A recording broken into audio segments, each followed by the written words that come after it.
ভূর্ভুবস্য স্বর্গমর্ত পাতাল এই তিলোক, সত্যরজতম এই তিন গুণ, ভূত ভবিষ্যৎ বর্তমানে কাল। তস্যবিত এই ত্রিলোকের, এই ত্রিগুণের, এই ত্রিকারের প্রসবকারী সৃষ্টিকারী ব্রহ্মে বরেণ্যং ভর্গ শ্রেষ্ঠ শত প্রকাশে দেবেশ্বর, অর্থাৎ ত্রিজগৎ, ত্রিগুণ, ত্রিকাল সৃষ্টিকারী সংযুক্ত পরম ব্রহ্মে ধীমহি ধ্যান করতেছে। ধিও বিবেক বা বুদ্ধিবৃত্ত সমূহ, ধিও যিনি ন আমাদের প্রচোদয়া প্রেরণ করিতেছেন ওম ব্রহ্ম, যিনি আমাদের বুদ্ধিবৃত্তি সমূহকে প্রেরণ করেন, সেই ত্রিলোক প্রসবিতা ত্রিগুণ স্রষ্টা ত্রিকাল সাধনকারী সেই পরম ব্রহ্মের ধ্যান করি।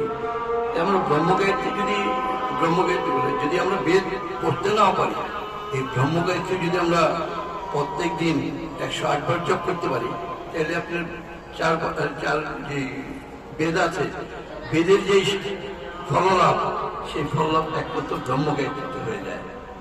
আর ব্রহ্মগায়ত্রীর সার হচ্ছে প্রণব মন্ত্র ওম, আগে ওম শেষে হোম। এই পৃথিবীর সৃষ্টির আদি মধ্য সেই ওমকারটি আমাদের এখন বর্তমানে জানার অনেক ব্যবস্থা আছে। কিরকম? ভগবান এবং পরমেশ্বর, দুটার মধ্যে অনেক পার্থক্য। এটা আমরা অনেকেই জানি না। কি জানি না? ভগবান 6টি গুণের অধিকার আর পরমেশ্বর সব গুণের অধিকার।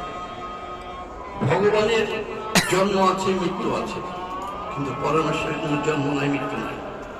ভগবানের পিতা মাতা আত্মীয় পরিজন সব আছে ভগবানের, আর পরমেশ্বরের কিছু নাই, আবার সব আছে।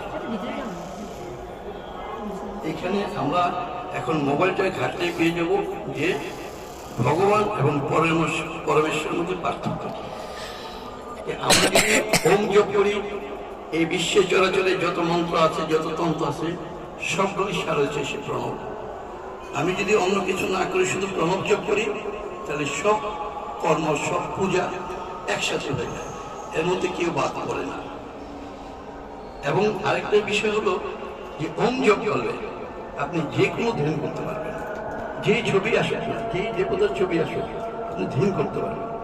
যখন আপনি মা কালীর সাধক, যখন মা কালীর ধ্যান করতেছেন, তখন অন্য শিবের ছবি আপনার চোখে আসলে সেটা বিঘ্ন, অশান্তির কারণ।